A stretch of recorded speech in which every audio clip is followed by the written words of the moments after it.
Last night we have talked about the key points of cultivation and the foundation. That is primarily for individuals' practice.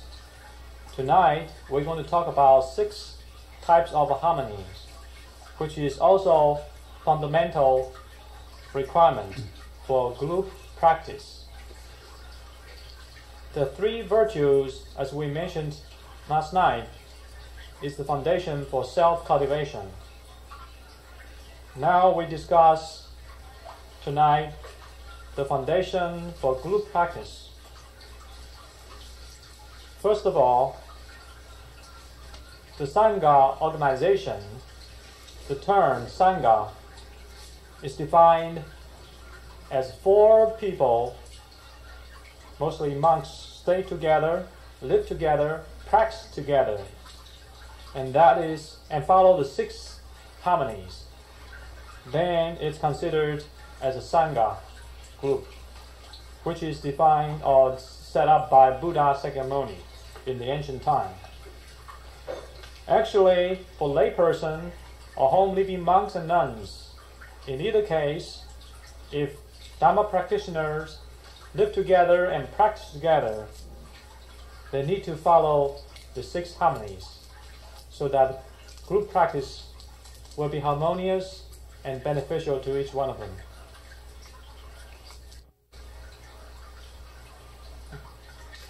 The first harmony is common viewpoint, which means they have a common understanding about Buddha Dharma and common understanding or agreement about the whole group. This is the first harmony for group practice.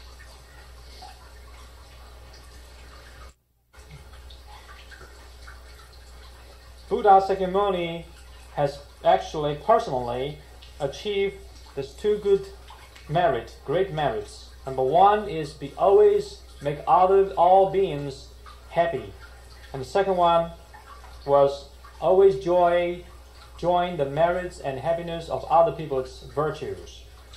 And therefore, due to different types of beings and the capacity and their natures, so there are tremendous methods and even schools were established for the Buddhist practitioners. And that's why there are many methods and schools for Dharma practitioners. When a group of people stay together, it forms or establishes the so-called society. And for a peaceful, harmonious society, the important thing is harmony. They need to be synchronized in their viewpoint and value systems. If they do not have share the same viewpoint or share the same concepts, then harmony becomes impossible. And that's why it has to come, the first has to be harmony, the next comes calm, and then comes peace of the mind, then comes tranquility or samadhi, and finally joy and happiness. Even in Confucianism, Confucius said that manners in behavior, its function, the important function of that is harmony. I remember a few years ago when I visited Peking to see Qing dynasty's palaces. The 3 major palaces are 3 ancient structures.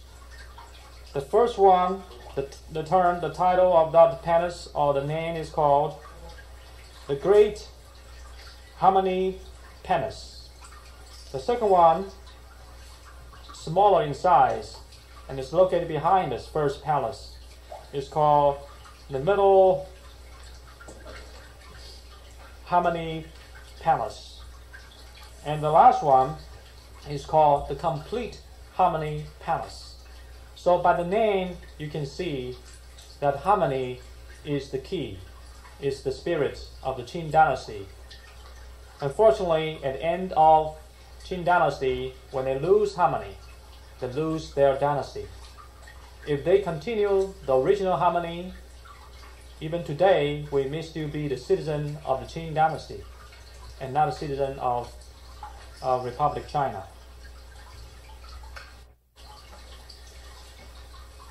Buddha Sakyamuni has given numerous teachings in numerous sutras and covers numerous methods.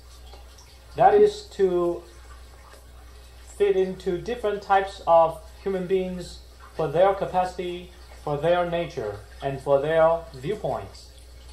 That's why there are so many different schools, and not to say branches from the schools. And tremendous. Buddhism in mainland China has 10 major schools, and that is because the ancient Chinese people have different likes or preferences, and therefore automatically forms 10 major schools. For example, the flower adorned school were formed by people who enjoy flower adorned sutra and want to practice based on this one. And likewise, the wonderful Flower Sutra has formed their own school, specializing in the wonderful Flower Sutra. So it is like an institute with a specialty, and it's not like a university with many different departments. Because if one do not concentrate in one particular method or teaching, but to cover, like most temples today, all kinds of teachings and all kinds of methods in one place, the possibility to become successful in spiritual area is almost none. In the ancient Chinese traditional teaching called the Three Characters Book, there's one statement said, the key of teaching, the importance of that is concentration. Therefore, for even average teaching, the concentration is highly important to learn the profound, subtle, and deep Dharma. How can we not use concentration? Among all the schools in Chinese Mahayana Buddhism, or Chinese Buddhism, the Pure Land School has less sutras compared with other schools. In ancient time, they only have 3 major sutras as their highest guideline. And then in modern time, 2 more sutras were added and make a total of 5 as a major sutra for the Pure Land School. In the Qing Dynasty, layperson Wei Yuan, he added another one, the Universal Goodness, Activity, and Vow and Great Vow Sutra chapter out of the Flower Dawn Sutra. Just add 1 chapter to make the 4th sutra in the Pure Land School. And then, in the early 1900s, the great spiritual power Bodhisattva sutra, which called a Complete Enlightenment chapter of Great Spiritual Bodhisattva Sutra, actually is a chapter out of a Surangama Sutra, and pick this one out and make it a 5th sutra for the Pure Land School, and it's given or provided by Most Venerable Yin Guang. If we have 2 persons both enjoy Pure Land School, one likes to chant the Infinite Life Sutra. The other likes to chant Amitabha Sutra.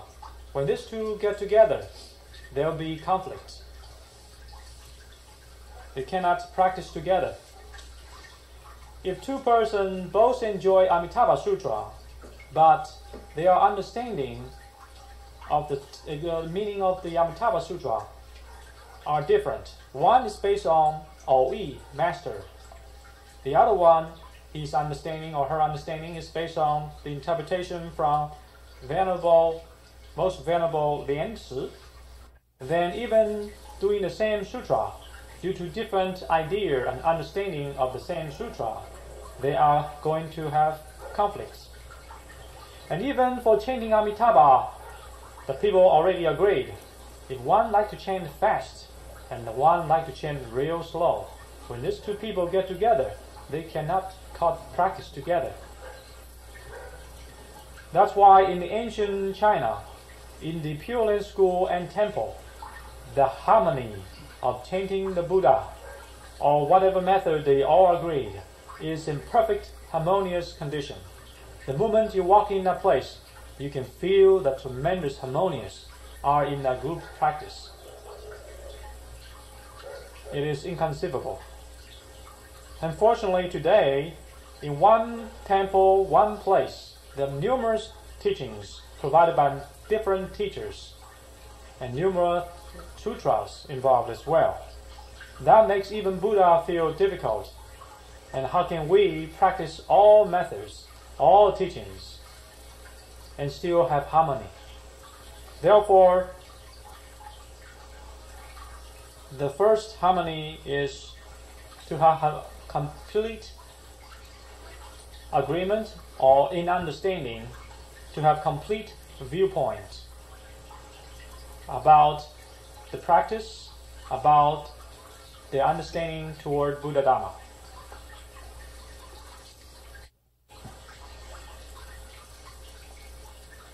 The first harmony is complete agreement in viewpoint and goal. If the viewpoint and goals are different, it would be better to separate them rather than force them to be together, because otherwise there will be conflicts. It is not how many people we can have, it is how harmonious the members of the groups are. That's why the system established by Buddha is so great and so flexible that individuals do not lose their individuals' preferences. In the sutra, the story talk about Madam Waitishi. She was a queen. Due to personal and family trouble, she wanted to leave this world. For that reason, Buddha Sakyamuni showed her numerous pure lands of different Buddhas worlds. Buddha Sakyamuni did not show one pure land and said, that's the place you should go. Rather, Buddha has showed her all pure lands of different Buddhas and let her decide which one is the best one to herself. On the contrary, every human being has a tendency to grab people to do things that we think is the best.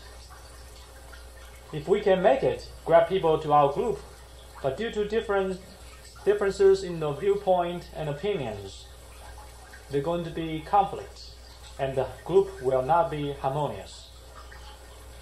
Therefore, those who like to recite chanting Amitabha need to get together for chanting Amitabha.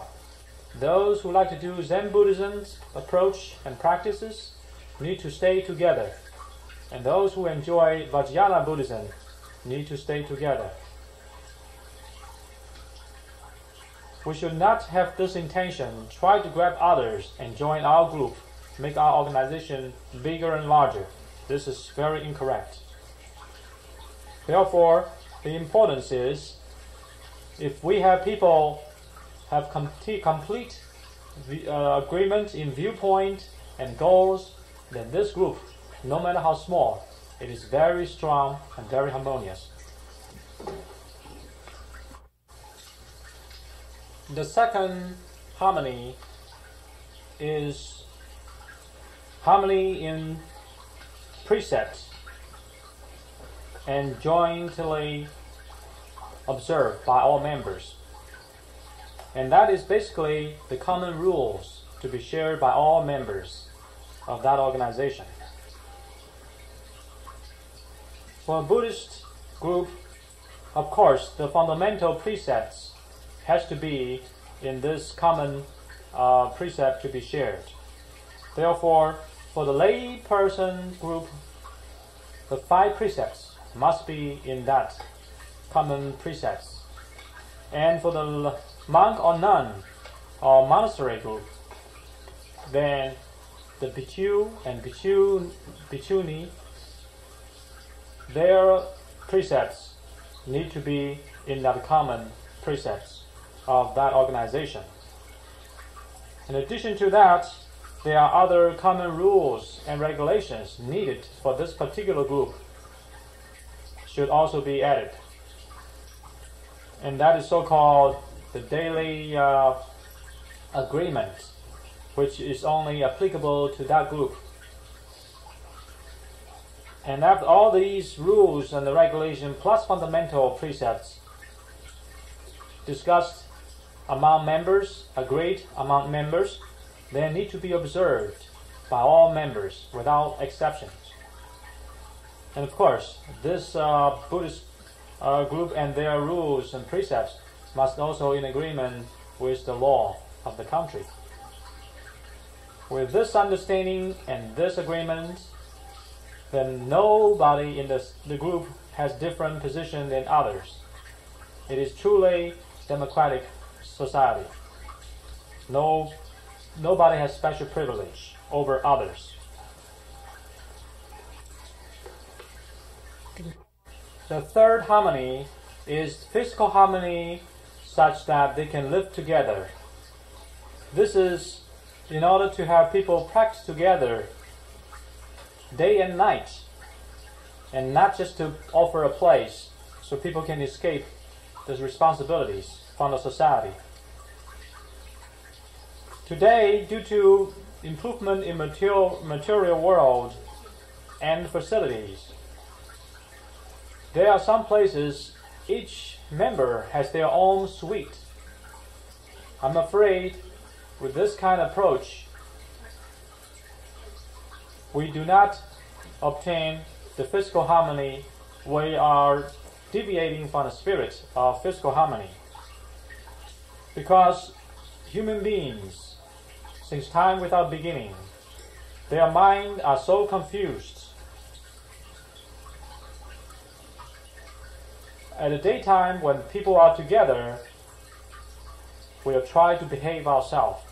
At the nighttime, if we have individual suite with door closed, we may forget what we're supposed to do, become either lazy or do something not supposed to.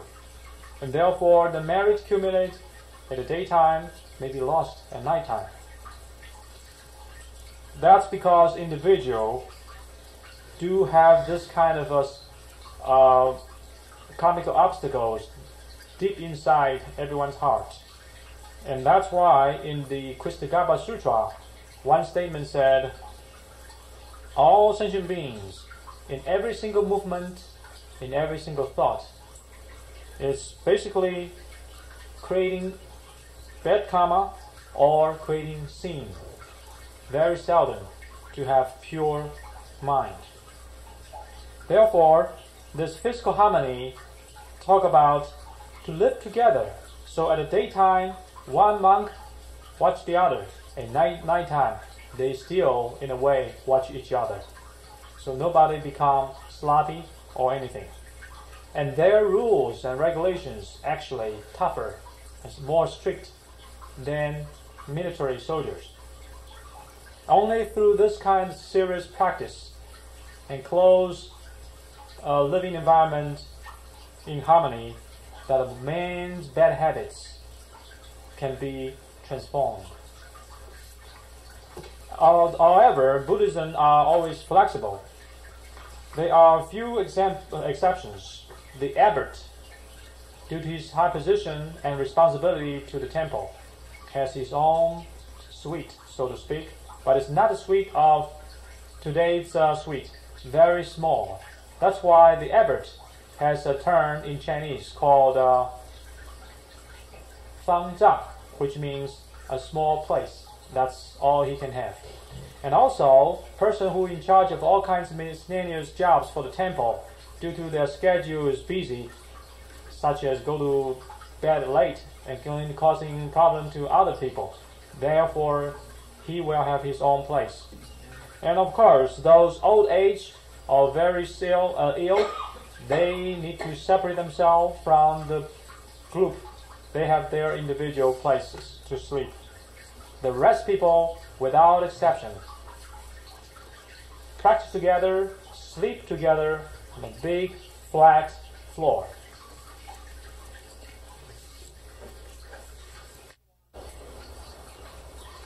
The fourth one is harmony in speech without argument or debate. Human beings can make easily a speech calm us through the speech. That's why ancient time people said illness oftentimes appear from things going into the mouth. Trouble oftentimes occurs when things coming out of the mouth.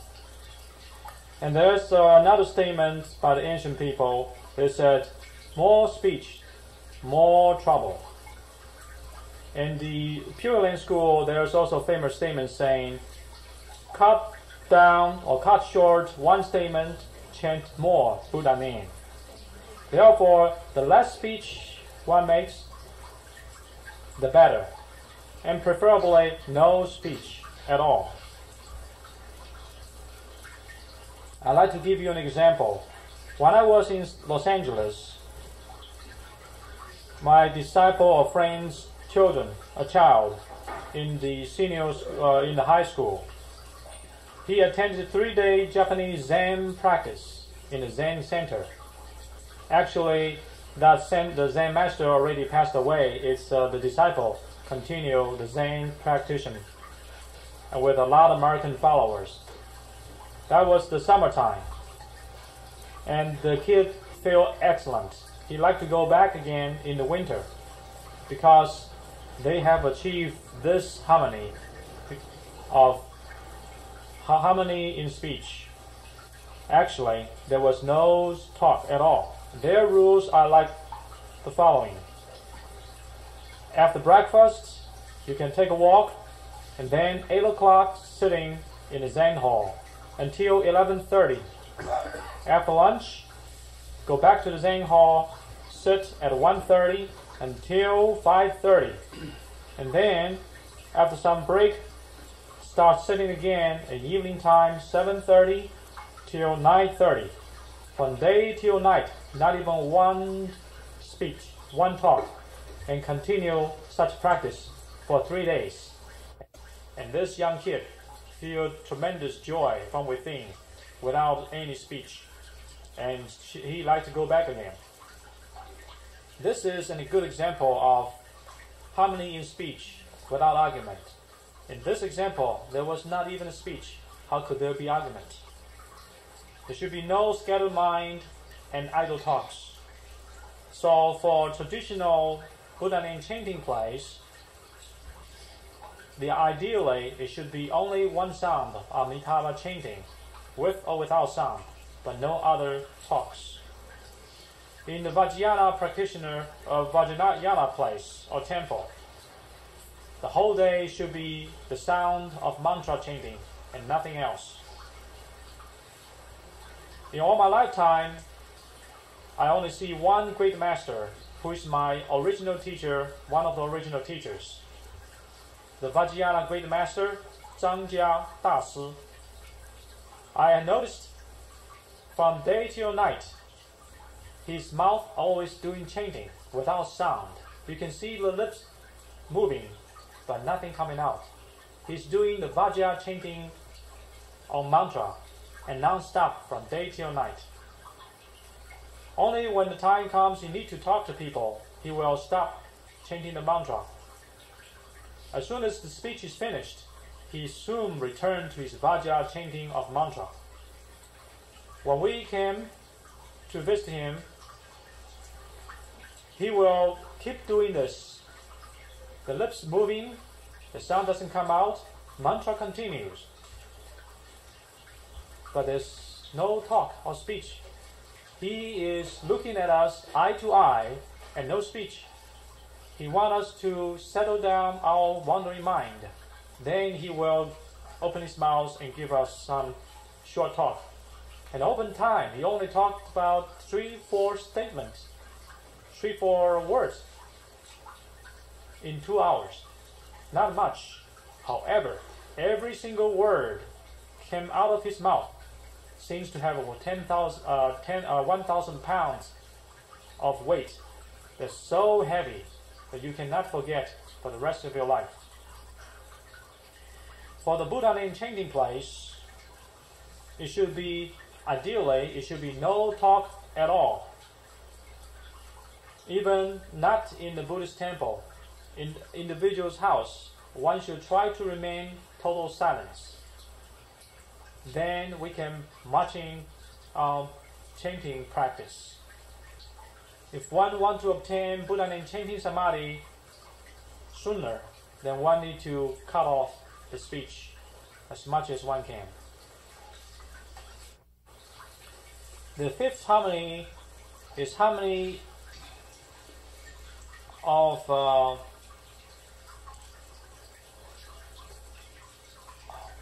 harmony of the heart. When one practices properly, the joy will come automatically, which is the beginning result of proper practice.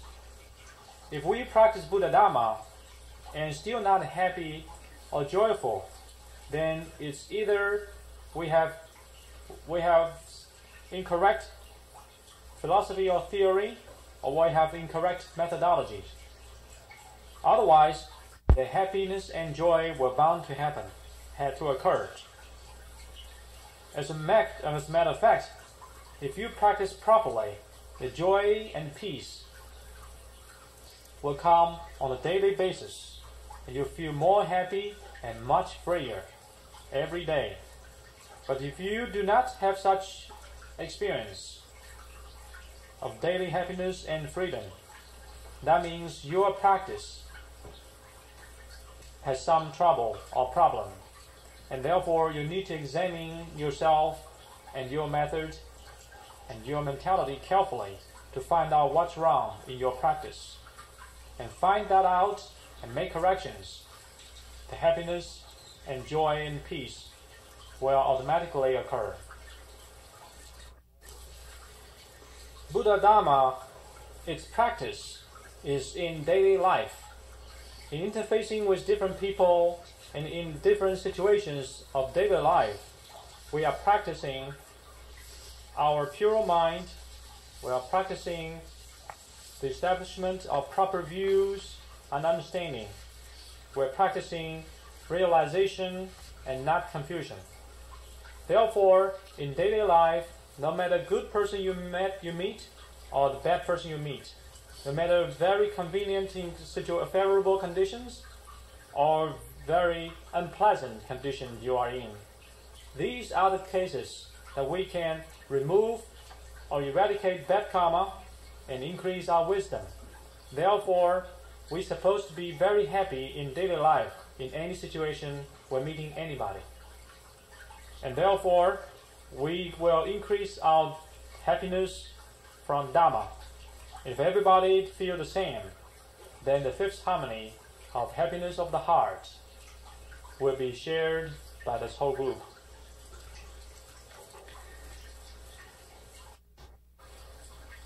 The sixth harmony is harmony in equally sharing the profits.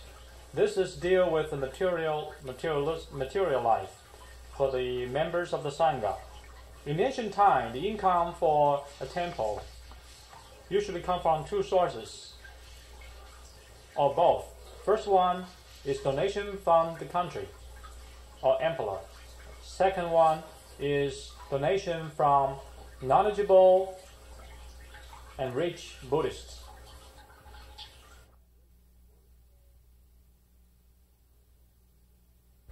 Today, a lot of places established by collecting little donation from a lot of people. This is not traditional, and this is really not proper. And particularly, a monk going out and knocking door from door to collect for donation in order to build a temple or maintain the temple's economical life, it is not proper. What is proper for a monk is to take a bowl and, in ancient time, knock the door to beg for food.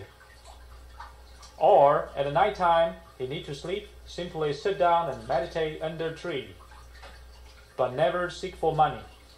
Not to say knock from door to door for money, and to build a temple and make it a home. This is improper. In the ancient time, the temple established is due to the understanding of the knowledgeable and rich Buddhists. They know the benefit of the temple can do to the local society and people. Therefore, they establish the center and take care of the financial and materialistic responsibilities. Then invite knowledgeable, excellent moral conduct monk to be the abbots. This is like inviting a person to be the principal of the school to teach young monks to benefit the local society.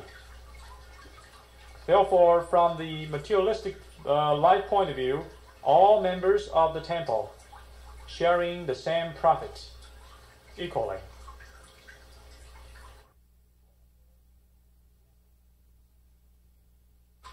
The above 6 harmonies should all be satisfied in order to be considered as a true Sangha group.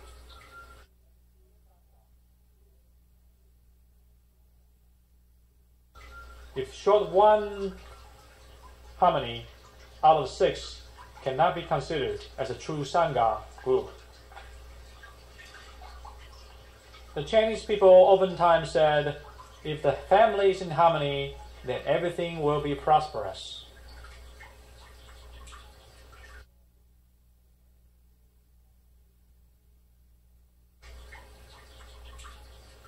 And this is also true for all the citizens of a country. If everybody are in harmony with each other, and then the whole nation will be strong and stable. As a matter of fact, for society, for a country, for even a company, just possess 3 out of 6 harmonies, then that society, company, or country will be in great stability. This 3, for example, is same viewpoint, sharing the same viewpoint without disagreement, observing the same precepts without differences, sharing the same profit without occupying something for yourself. The first one, sharing the same viewpoint, meaning thinking, ideas are pretty much in the same level. The second one, sharing the same and observing the same precept, means everybody follow the law, the rules and regulation. The third one, sharing the profit for a nation or society or even a company, means the rich and the poor must not have too much a gap between them. And I can point out an example. Japanese business is doing excellent. And after the World War II, they created something called the Business Association or Society. And they are so powerful. They outnumber other society, organization, or company in the world.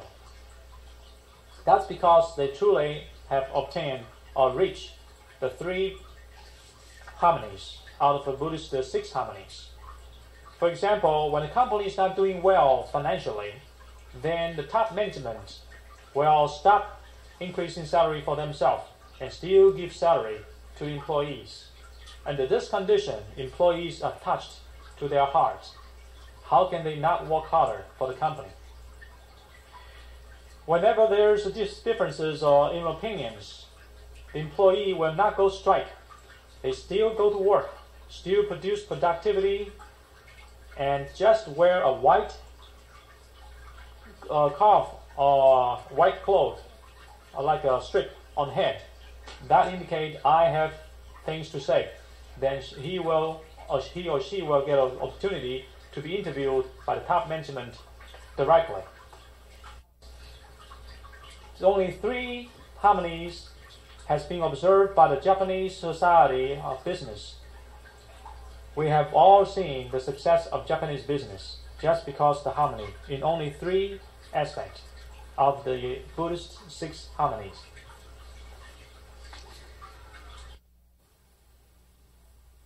And yet, today's Chinese people pretty much discard those traditions. We are truly shameful to our ancestors. Chinese people need to be alert and examine themselves carefully. Before I came here to Miami, I was visiting and teaching Buddha Dharma in Huntsville, Alabama.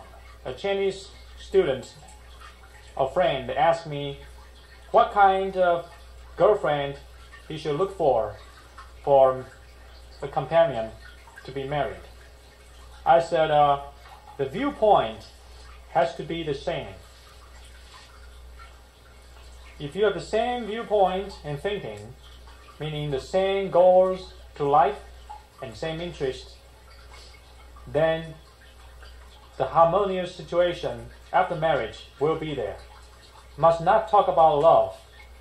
If you talk about love, you like each other, then get married. After marriage, individuals' thinking viewpoints come out and contradict to each other, eventually result in divorce. So for a peaceful family, harmonious family, the family need also to consider the 6 harmonies in spirit, and then individual happiness and harmony of the family life will be bound to occur. We must first understand that Buddhism is not religion. It is an education. And its content is very broad and vast. It's so broad and vast that average college and university cannot cover. Now we're going to talk about the Buddhism educational system. What kind of textbook do we use? The Buddhism translated into Chinese sutras were originally those selected from the important sutras from India, and then still a lot of those selected and carried over to China. And due to the difficulty in translation, then another selection or screening was performed to select those important ones among those important ones. And because of our time, the translation is done in a systematic manner and is sponsored by the emperor or country. For example, 玄奘法师400人，鸠罗摩是600人。对。The great master Xuanzang, at his time, the translation was supported by the country, and there were 400 people doing group translation. So when we see the sutra, the name says Xuanzang as translator. He was the main translator. There are 400 people behind him. And also another famous master, 鸠罗摩什, when he translated the Sanskrit sutra into Chinese sutra, there were 600 people supporting him and doing the group translation behind him. From the sutra, you only see one name, Zhulo Mosi. There were actually a lot of people behind him, and it was organized and supported by the nation, and namely the emperor. And nowadays, the Sanskrit sutra in Sanskrit pretty much has lost and become incomplete. So the major teachings of Buddha Shakyamuni are contained in Tibetan Buddhism and also Chinese sutras. The Tibetan Buddhism, their translation were from two sources. Some directly from Sanskrit translation from India. The second source was translated from Chinese sutra and was brought into Tibet by Princess Wenten. That was 600 years after the Chinese sutra was already translated. So 600 years later, it's the beginning of Tibetan sutra. When we talk about Buddhism sutras, which is our textbooks, there are three categories. Jing, Lü, Luan. Jing, in general, you can say it's sutra, but Jing is the direct teaching from the Lord Buddha Shakyamuni. Lü is talk about precepts and conducts. Luan talk about the aspect of wisdom. And Buddha's teaching to human world on earth. The scope is to cover the whole earth. The time, according to sutra records, is to provide teachings for 12,000 years. Actually forever, but the life expectancy of sutra, according to Buddha's prediction in the sutra, 12,000 years. And the sutra and all the teachings, as we consider as textbook, is to deal with our problems and provide prescription or medicine. What is the problem of human beings on earth? There are three types. Number one, the body constantly creates bad karma or evil things. The mind constantly scattered around and not settled down. And the thought, or actually the mind, also constantly in ignorance or stupidity and not knowing what is right, what is wrong. Therefore, the precept is to deal with our conduct and behavior to avoid creating evils or wrongdoings. And samadhi or meditation is to help the mind to be stabilized and not scattering around. And prajna or wisdom is to liberate us from ignorance and stupidities. If sentient beings, particularly human beings in this world, do not have any illnesses, so to speak, then there will be no Buddha Dhamma. So, because of the illnesses, there will be medicine, which is the textbook of Buddha Dhamma. When the illnesses of the human beings completely removed, then the medicine no longer needed. That's why in the Diamond Sutra, it said, wrongdoings need to go away. Even the right thought and teachings need also to be dropped or discarded. Because if you have no longer any illnesses and continue taking medicines, you will create illness by overdosage. So eventually even Buddha Dhamma is no longer needed. Coming back to the textbook of Buddha Dhamma, the Chinese library system in the Qing dynasty was actually following this Jing Lü Luan category and made its own category of 4 types, and even the terms are similar. So we can say Buddhism established original library system and proper classification. The sutra also can be categorized or classified as two types, the Mahayana Sutras versus Theravada Sutras.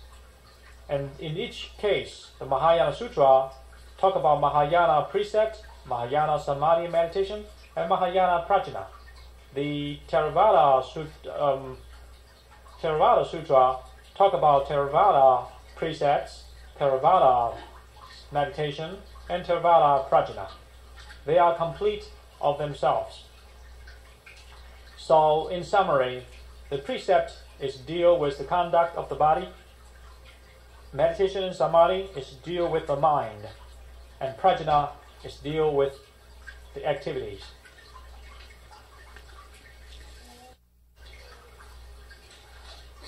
Buddha Dharma is the content of the practice, or the, you may say, Buddhism education's curriculum. And in daily life, how do we deal with people? How do we handle things? Did the Buddha have provided any teaching in this area? Actually, it is well covered and repeated many times in numerous Mahayana Sutras, namely the 6 Praja Paramita, or the 6 principles. If one follows the 6 principles or 6 Praja Paramita, then one is performing or behaving like a Bodhisattva. These 6 items are almsgiving, precept observation, endurance, meditation and meditation, or translated as samadhi, proper diligence, and prajna, or wisdom. From the morning, start, brush your teeth, until nighttime, you lie down on bed. The 6 items need to be constantly utilized and repeated. And then you'll be applying Buddha Dharma in your daily life. Worldly people first pursue wealth. Secondly, like to pursue wisdom or smartness. And then pursue long life, longevity, and good health.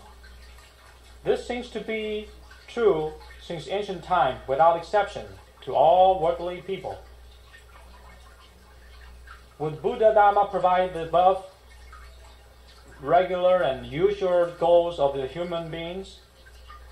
The answer is yes, because there's a word in Buddha Dharma that says, with proper seeking or knocking in the Buddha Dharma, there will be proper responding. However, sometimes we find we cannot get what we want. That is because either we do not understand the theory or the principle, or we do not know the methodology to pursue what we try to pursue. If you understand properly, if you implement properly, you are bound to obtain the 3 average goals of worldly people's dream.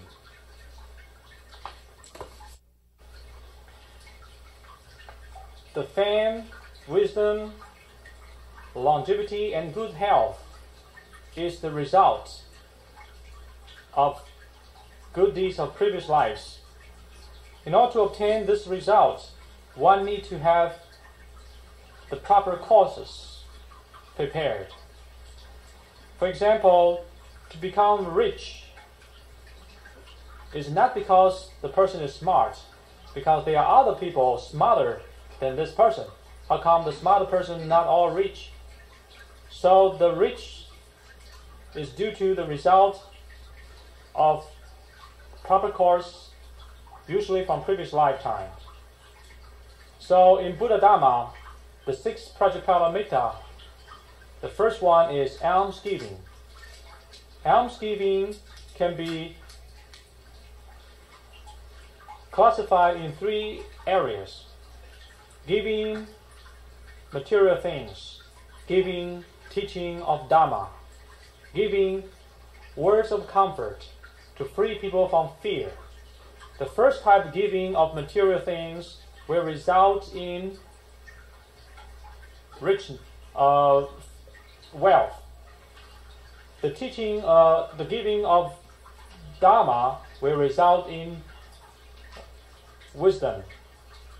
The giving of soft words and comfort words to free people from fear will result in good health and longevity.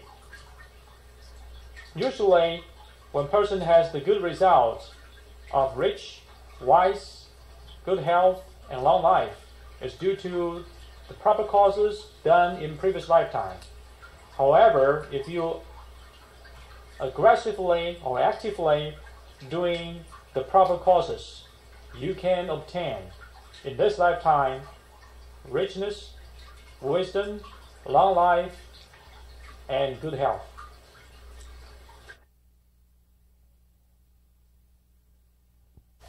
The numerous Dharma methods can be categorized into 6 types. That's the 6 Prajaparamita, and can be further categorized into only one. That's the first one: give. Average people do not understand the true meaning of giving away, or almsgiving. They thought that is donate some money to the temple or give to certain monks. Even they do that constantly, it is not the true meaning of almsgiving. The true meaning of almsgiving is in every thought of yours, you do things for others and not for yourself. You give away yourself and serve others. That's the true meaning of almsgiving. Take housewife for example. In the morning, you wake up early, you cook and prepare breakfast for every member of the family. That is almsgiving, without cost you any money. But if you don't understand what you're doing is Dharma when you prepare breakfast, but complain that you've been treated like a maid of the house and doesn't even have a break, then all the virtues you are actually doing does not become almsgiving, and you're not practicing Buddha Dharma. In the United States, there are some forceful almsgiving, so to speak, that everyone needs to do it. And because everyone needs to do it, it seems to be forceful. That is, we must buy medical insurance and pay heavy premium in order that when we get sick, the money is there, insurance will take care of us.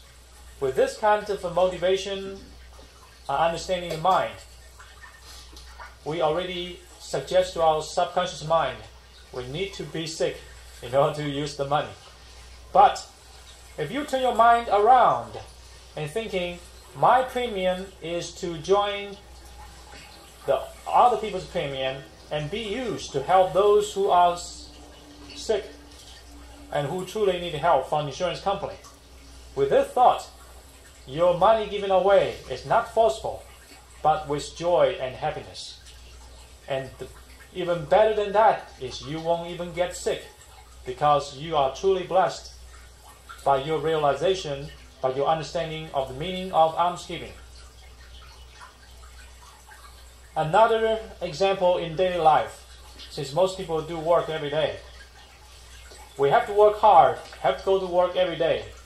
If we work for food, we have to work and not thinking about making offerings, serving the company, contributing to the society. But we just have to work in order to make money, in order to support ourselves. Then that attitude, you will be tired. But if you turn your mind around and thinking, I'm doing the services for my company, I'm contribute my effort to the society, then the more you give out, the more you feel happy. And even go to work becomes Dharma practice.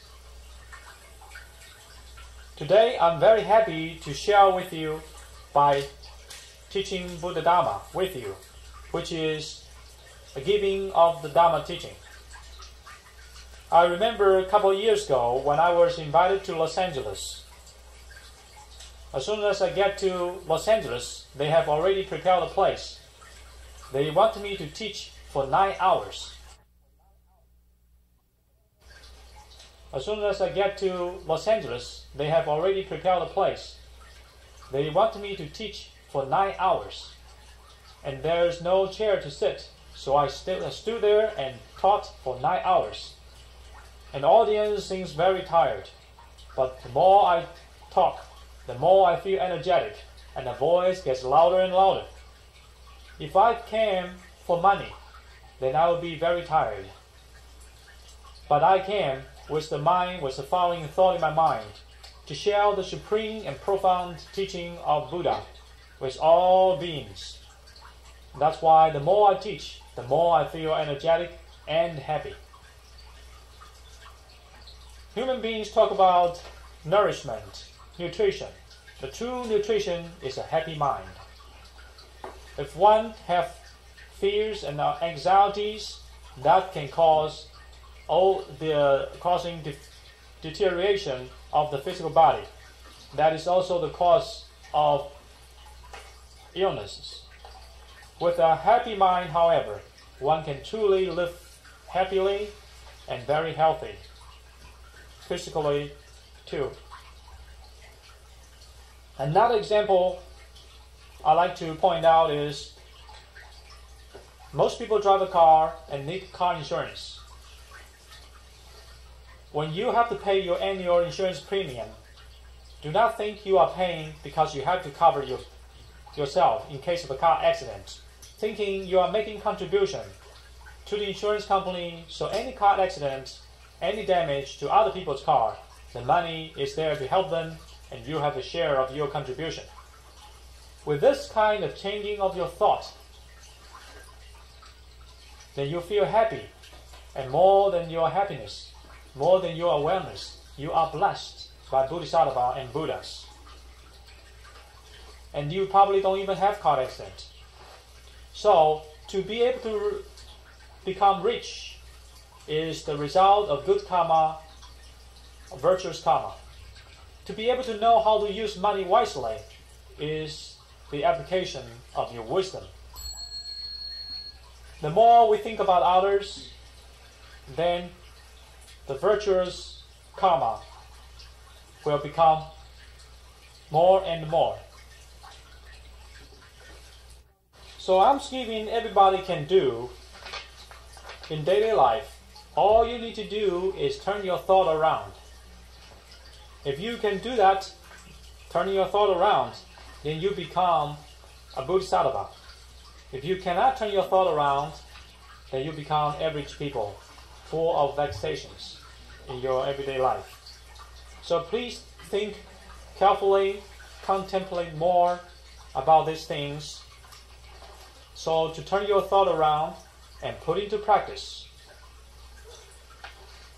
then you will be greatly rewarded. Due to the limited time tonight, we cannot cover Dharma teaching almsgiving, which leads to the result of wisdom, and also giving of soft words and comfort words to free people from fear, which will bring long life and good health. We just cannot